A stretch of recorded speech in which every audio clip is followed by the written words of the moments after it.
सभी आध्यात्मिक मित्रों और भगतजनों को प्रणाम, राम राम, ओम नमः शिवाय। तो उषा कुमारी जी ने एक प्रश्न पूछा है कि does sexual urges remains after kundalini awakening, यानी कि ये कुंडलिनी शक्ति जागृत हो गई, क्या उसके बाद में भी काम वासना हमारे अंदर उठती है या नहीं उठती है, ये प्रश्न पूछा गया। तो इसको मैं पहले भी कई बार बता चुका हूँ और काफी लोगों का ये प्रश्न है, तो कोई बात नहीं, अब आज दोबारा से इस बारे में बात कर लेते हैं कि क्या रहता है मामला।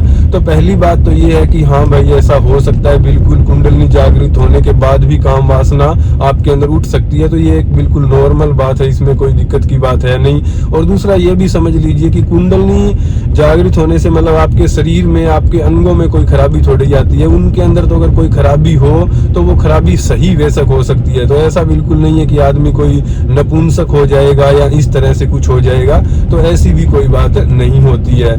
तो यहाँ आप समझ गए कि ये बात नॉर्मल है। अब अगला ये है कि अच्छा, कि सबके साथ तो जरूरी नहीं है कि ये कुंडलिनी अवेकनिंग हो गई और सबके मन में ऐसे मतलब काम वासना जागृत होती है। कुछ लोगों के साथ होती है और कुछ लोगों के साथ नहीं भी होती है। तो ऐसे कौन लोग हैं जिनके साथ होती है और कौन लोग हैं जिनके साथ ये सब नहीं होता है। तो इसमें सिंपल सा फंडा ये है कि जब आपके जीवन में ये कुंडलिनी अवेकनिंग हुई या स्पिरिचुअल अवेकनिंग या जिस भी टाइप की अवेकनिंग आपके साथ हुई, तो उस अवेकनिंग से पहले जो लोग एक मतलब अच्छा खासा या काफी हम कह सकते हैं कि जो भोग संभोग जो लोग कर चुके होते हैं अच्छा खासा, तो उन लोगों के मन में बाद में ऐसी इच्छाएं कम ही उत्पन्न होती है।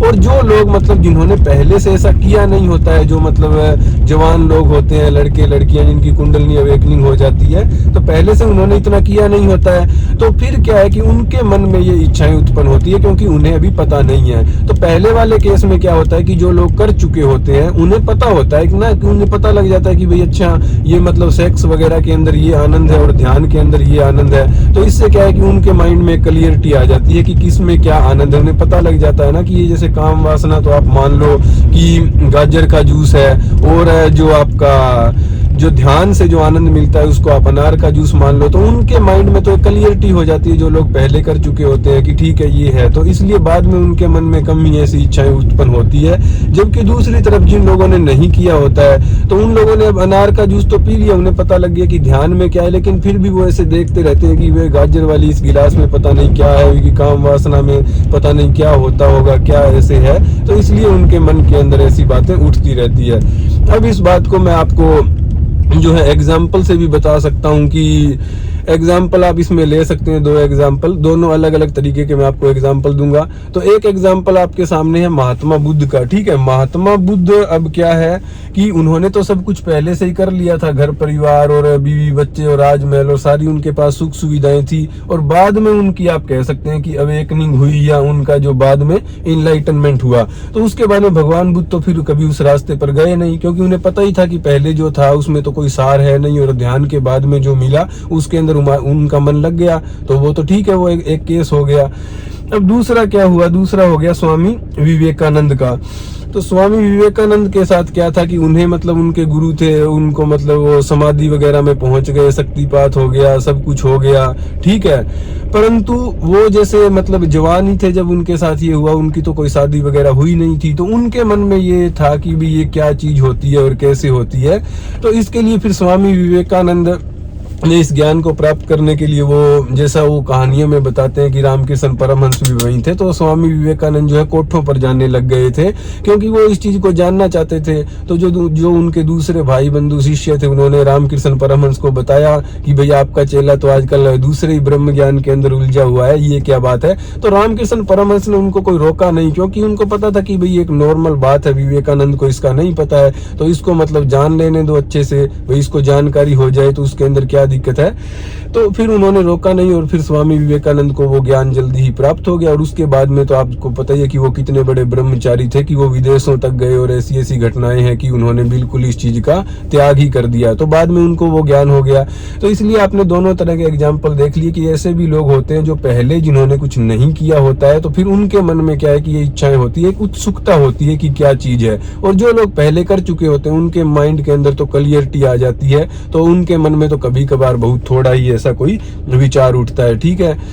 तो ये बात हो गई। अब आप कहोगे कि फिर ये कुंडलिनी शक्ति के जागृत होने का फायदा क्या हुआ, क्या बेनिफिट हुआ कि अगर हमें भी आम आदमी की तरह यही सब करना पड़ेगा, जो इच्छाएं उनको पूरा करना पड़ेगा, तो फिर कुंडलिनी जागरण का हमें क्या फायदा हुआ। तो देखिए, कुंडलिनी जागरण का फायदा ये हुआ कि जैसे एक आम आदमी है, उसको सिर्फ पता है गाजर के जूस का, उसको भी अनार का पता ही नहीं है, उसे सिर्फ काम वासना का पता है। लेकिन आपके साथ अगर ये अवेकनिंग हो गई, आपको ध्यान के आनंद का पता लग गया, तो इससे क्या हुआ कि आपको पता लग गया कि अनार का जूस क्या होता है। तो एक बार आपको अनार के जूस का पता लग गया, अब आप गाजर का जूस आप उत्सुकतावश पी सकते हो। मतलब आपके मन में ये हो कि क्या होता है, कैसे होता है, कैसी चीज है, तो वैसी काम वासना वो आप जानने के लिए वो काम कर सकते हो। लेकिन फिर उसमें आपका ज्यादा देर मन लगेगा नहीं ना, क्योंकि आप उससे ऊपर की कोई चीज आपको प्राप्त हो चुकी है। तो यही फायदा है कि आपको अनार का एक टेस्ट मिल गया, तो देर सवेर अगर आपकी मतलब इच्छा है और आप काम वासना में भी जाते हो, तब भी आप वापस लौट कर आ ही जाओगे। ये आपको कुंडलिनी जागरण का फायदा है। अब ये है कि ठीक है, मेरा तो कहने का यही मतलब है कि अगर आपके मन में ऐसी कोई इच्छा है तो आप उस इच्छा को पूरा करके देख सकते हो। अगर आप चाहो तो अपनी सारी शुद्ध बुद्ध खोकर और ध्यान के पूर्ण आनंद में जा सकते हो। मतलब इस चीज को आप बाईपास भी कर सकते हो, आप करना चाहो तो। लेकिन अगर आप चाहो कि मतलब इसका भी आप आनंद उठाना चाहो या आप देखना चाहो कि ये क्या चीज होती है, तो वो आप बिल्कुल देख सकते हो। देखने से आपके माइंड में क्लियरिटी आ जाएगी और दोबारा से ऐसा कोई सवाल होगा नहीं।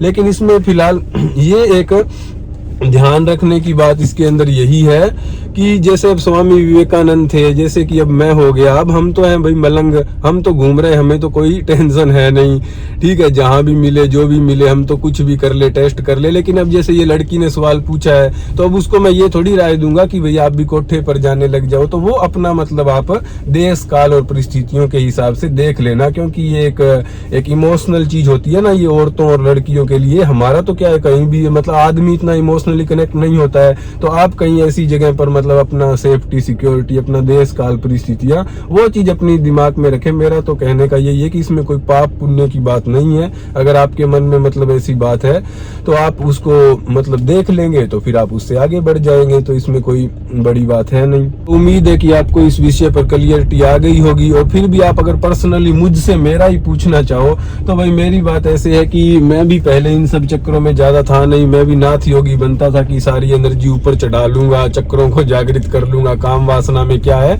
तो इसलिए पहले मैं इन सब में नहीं था। लेकिन बाद में मतलब ये कुंडलिनी अवेकनिंग और उसके बाद में काफी मैंने इस बारे में मतलब ये चीज मेरे जीवन में आई, मैंने काफी विचार करके देखा कि क्या है, कैसे है। तो कुछ दिन तक मेरे अंदर भी ये काम वासना वगैरह ज्यादा थी, लेकिन बाद में वही बात है कि जैसे और लोगों को समझ में आ जाता है, वैसे मुझे भी समझ में आ गया।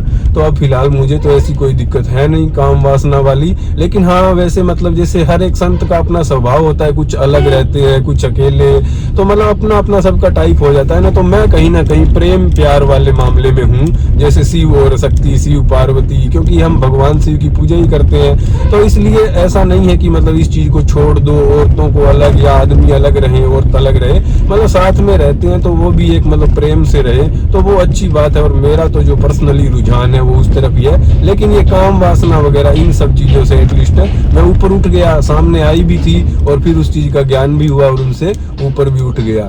तो ठीक है, फिर मिलते हैं अगली वीडियो के अंदर। और कोई नया आपके मन में प्रश्न हो तो वो भी आप पूछ सकते हैं। ओम नमः शिवाय।